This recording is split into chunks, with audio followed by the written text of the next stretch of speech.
हाँ तो प्यारे दोस्तों नमस्कार, स्वागत है आपके प्यारे से YouTube channel runs mathematics classes में। बाबू इससे पिछले वाले कक्षा में हम लोग 3.1 के जितने सारे थ्योरी क्लास है हमने उसको देख लिया था। अगर आपने उस परिचय क्लास को नहीं देखा है तो डिस्क्रिप्शन में या फिर प्लेलिस्ट में उसका वीडियो अवेलेबल है, आप जाके वहां से देख सकते हैं। तो चलिए बाबू आज हम लोग क्वेश्चन 3.1 के क्वेश्चन नंबर 1, 2 और 3 को एक एक करके सॉल्व करने वाले हैं। तो सबसे पहले क्वेश्चन नंबर 1 को देखते हैं। इसमें बोल रहा है आफ्ताब अपनी पुत्री से कहता है 7 वर्ष पूर्व मैं तुमसे 7 गुनी आयु का था, अब से 3 वर्ष बाद मैं तुमसे केवल 3 गुनी आयु का रह जाऊंगा। यानी बाबू इस क्वेश्चन में आपको दो कंडीशन दिया हुआ है और एक कंडीशन एक इक्वेशन और दूसरे कंडीशन से दूसरा इक्वेशन तैयार होने वाला है। बात यह है कि आफ्ताब का जो वर्तमान आयु हमको पता नहीं है, तो यहाँ पे हम यहाँ पे हल लिखेंगे। क्या करेंगे बाबू, हल लिखेंगे और यहाँ पे लिखेंगे माना आफ्ताब का वर्तमान वायु बराबर x, ठीक है, तथा उसकी पुत्री का वर्तमान आयु बराबर y। क्योंकि दोनों का हमें वर्तमान आयु नहीं पता था तो हमने एक को x मान लिया और दूसरे को y मान लिया, ठीक है। स्थिति नंबर फर्स्ट, कंडीशन जो फर्स्ट है वो क्या है बाबू आपका 7 वर्ष पूर्व।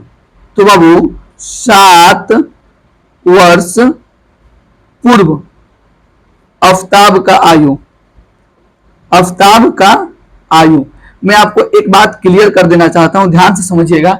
जब भी इस टाइप के क्वेश्चन में पूर्व यानी पहले का जिक्र होगा तो अब उसके लिए हम माइनस का प्रयोग करते हैं, और जब भी वो बाद का जिक्र करता है उसके लिए हम प्लस का प्रयोग करते हैं, ठीक है। तो 7 वर्ष पूर्व आफ्ताब का आयु का हमने वर्तमान आयु को x माने हैं, तो 7 वर्ष पूर्व क्या होगा बाबू, कॉमन सी बात है x माइनस का 7 हो जाएगा।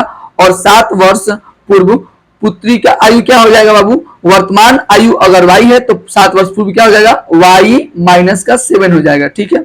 इस क्वेश्चन में बोला है कि 7 वर्ष पूर्व में तुमसे 7 गुनी आयु का था, यानी जो उसके पुत्री के पिता है यानी कि आफ्ताब है वो अपनी पुत्री की आयु से 7 गुने ज्यादा उम्र के थे, ठीक है बाबू। तो हम क्या करेंगे, जो ज्यादा थे उसको बराबर करने के, जो कम था उसमें क्या करेंगे उतना से गुणा कर देंगे। यानी बाबू यहाँ पे x माइनस का 7 हो जाएगा बराबर में y माइनस का 7 हो जाएगा। चूंकि जो आफ्ताब से अपने पुत्री की आयु से 7 गुनी ज्यादा आयु के थे तो हम इसमें क्या करेंगे 7 से गुणा कर देंगे, ताकि जो इक्वेशन हो क्या हो जाए बैलेंस यानी कि बराबर हो जाए। x माइनस का 7 हो जाएगा। अब इसमें हम दोनों से गुणा होगा ना, तो 7 में जब y से गुणा होगा तो 7y हो जाएगा, और 7 में 7 से गुणा होगा तो 7 7 49 माइनस का चिन्ह हो जाएगा, ठीक है बाबू। अब चर वाले के चर साइड और चर वाले को अचर साइड, तो x हो गया और इधर आएगा तो माइनस का 7y हो जाएगा। अब देखिए माइनस का 49 है और ये बराबर के इधर माइनस में इधर आएगा तो प्लस का 7 हो जाएगा, ठीक है बाबू। चलिए तो यहाँ पे x माइनस का 7y और माइनस के 49 में से प्लस का जब 7 जाएगा तो माइनस का 42, और अब देखिए पहले स्थिति से हमारा पहला इक्वेशन तैयार हो गया, ठीक है। अब स्थिति नंबर हम दूसरा देख लेते हैं, ठीक है बाबू। स्थिति नंबर हमारा दूसरा क्या कहता है, स्थिति नंबर जो हमारा दूसरा है वो कह रहा है कि अब से 3 वर्ष बाद, यानी बाबू 3 वर्ष बाद जो आफ्ताब है उनका आयु कितना रहेगा।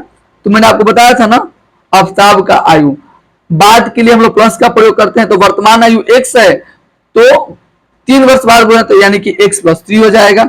और फिर 3 वर्ष बाद जो उनकी पुत्री है तो पुत्री का आयु कितना हो जाएगा बाबू, वर्तमान आयु अगर y है तो 3 वर्ष बाद यानी कि y + 3 हो जाएगा। और ये भी बोला है कि 3 गुनी आयु का रह जाऊंगा, यानी कि जो उसके पिताजी अपने पुत्री से 3 गुनी आयु के हैं अभी, यानी कि इसको 3 से गुणा करना पड़ेगा, यानी कि x + 3 बराबर y + 3, ठीक है। अब उसके पिता जो है उनसे 3 गुनी आयु के अपने पुत्री से, तो इसमें हम क्या करेंगे 3 से गुणा करके इसको बराबर कर देंगे, ठीक है बाबू। तो x + 3 बराबर y में जब 3 से गुणा होगा तो होगा 3y, और 3 में जब 3 से गुणा होगा 3 3 के 9 हो जाएगा, ठीक है बाबू। अब देखिए x प्लस, ठीक है, x प्लस का 3 बराबर का 3y प्लस का 9, ठीक है। अब एक काम करते हैं, चर वाले के चर साइड अचर वाले के अचर साइड, तो यहाँ पे हो जाएगा x माइनस का 3y, ठीक है, और यहाँ पे 9 है तो 9 इधर आएगा, तो अब ये प्लस में ये बराबर किधर आएगा तो कौन सी हो जाएगा बताइए, तो वो माइनस का कितना हो जाएगा 3 हो जाएगा, ठीक है बाबू। चलिए अब क्या करेंगे x माइनस का 3y, और जब 9 में से माइनस का 3 आएगा तो कितना बचेगा 6, और बाबू हमारा इक्वेशन नंबर 2 बन के तैयार हो गया।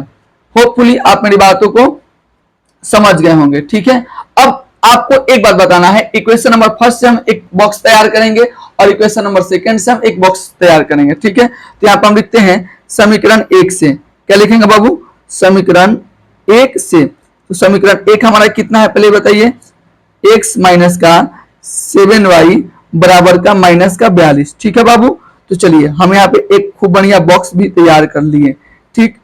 अब हम क्या करेंगे, एगो x का मान रखेंगे तो y का मान मिल जाएगा, y का मान रखेंगे तो x का मान मिल जाएगा। तो बाबू हम सबसे पहले x का मान अगर हम यहाँ पे 0 रखते हैं, x हो गया y हो गया, अगर x का मान हम यहाँ पे 0 रखेंगे तो ये पूरा 0 हो जाएगा और माइनस से माइनस कट जाएगा, ठीक है। और 7 छक्के 42, यानी जब हम x का मान 0 रखेंगे तो y का मान हमको कितना आएगा बाबू, कितना आएगा बोलिए एक बार ध्यान से, 42 आएगा। तो 6 मत में कटेगा ना जी, यहाँ पे जाए देखिए माइनस माइनस कट जाएगा और ये 7 गुणा में बराबर के भाग में जाएगा तो 7 छक्के 42, यानी x का मान हम जब 0 रखेंगे तो y का मान हमको 6 मिलने वाला है, ठीक है।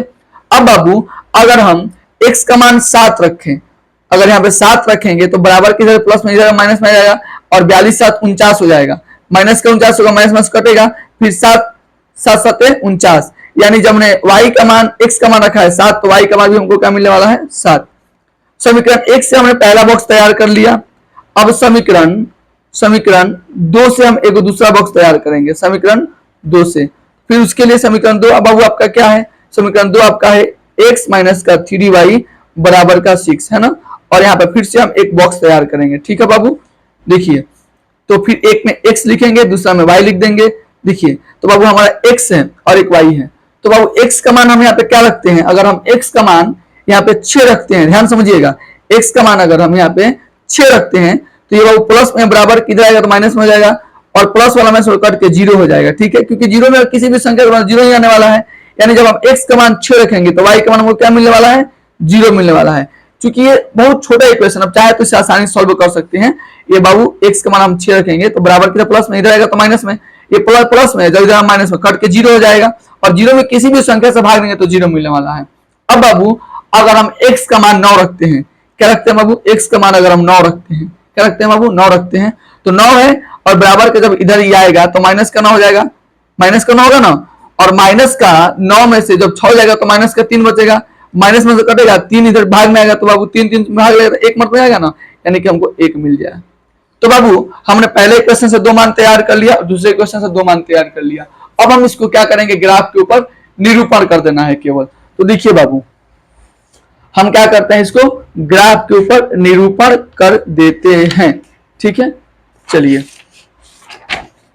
तो बाबू हमने पहले से इसका ग्राफ ड्रॉ कर लिया। अगर आपको ग्राफ ड्रॉ करना नहीं आता है तो आप परिचय क्लास देखिए, देखिए ग्राफ कैसे ड्रॉ किया जाता है।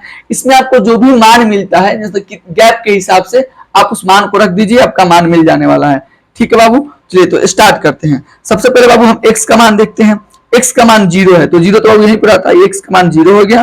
तो y का मान कितना मिला है बाबू, x का मान हम 0 रखे हैं तो y का मान प्लस में हमको मिला है 6, तो ये रहा हमारा, ठीक है। y का मान बाबू, x का मान मिला है 7, x का मान मिला है 7, यानी बाबू 2 4 यहाँ पे होगा 6, यहाँ पे हो जाएगा 8, यहाँ पे होगा 10, यहाँ पे होगा 12 और यहाँ पे होगा 14, ठीक है। x का मान बाबू कौन सी है बाबू, x का मान हमको मिला है 6, यानी जो हमारा 6 होगा, x का मान हमको कितना मिला है, x का मान लेना है 7, तो अब ये कॉमन सी बात है 6 और 8 के बीच में आएगा तो ये रहा हमारा 7, और y का मान भी कितना है बाबू, y का मान भी है 7, यानी कि बाबू ये हमारा इसके और इसके बीच में बनने वाला है, यही ना बनने वाला है, ये इसके और इसके बीच में बनने वाला है यहाँ पे, ठीक है बाबू। देखिए ये 7 और इसका भी यहाँ पे बीच में, क्योंकि कॉमन सी बात है 6 और 8 के बीच में ही 7 आएगा ना, तो ये हमने 7 बना दिया, ठीक है। अब देखिए ध्यान से, हमने पहला इक्वेशन तैयार कर लिया। अब इन दोनों रेखाओं क्या करेंगे, आपस में से मिला देंगे, ठीक है बाबू, आपस में क्या कर देंगे, मिला देंगे।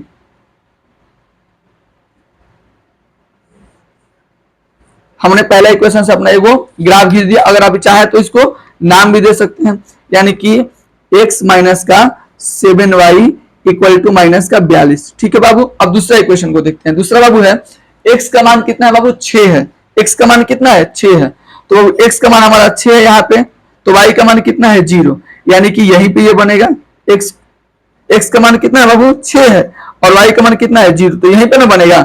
और दूसरा बाबू x का मान 9, तो कॉमन सी बात है 9 बाबू यहाँ पे आएगा और y का मान मिलेगा कितना बाबू, आपको मिलेगा 1, y का मान कितना है 1, यानी कि बाबू x का मान आपको मिल गया कितना, ध्यान से, x का मान मिल गया आपको कितना 9, तो बाबू ये रहा हमारा 9, ठीक है, और y का मान कितना है 1, तो देखिए यहाँ पे 1 हमारा हो जाएगा, ठीक है बाबू। अब हम क्या करेंगे, ऐसे इन दोनों रेखाओं क्या करेंगे, मिला देंगे, ठीक है।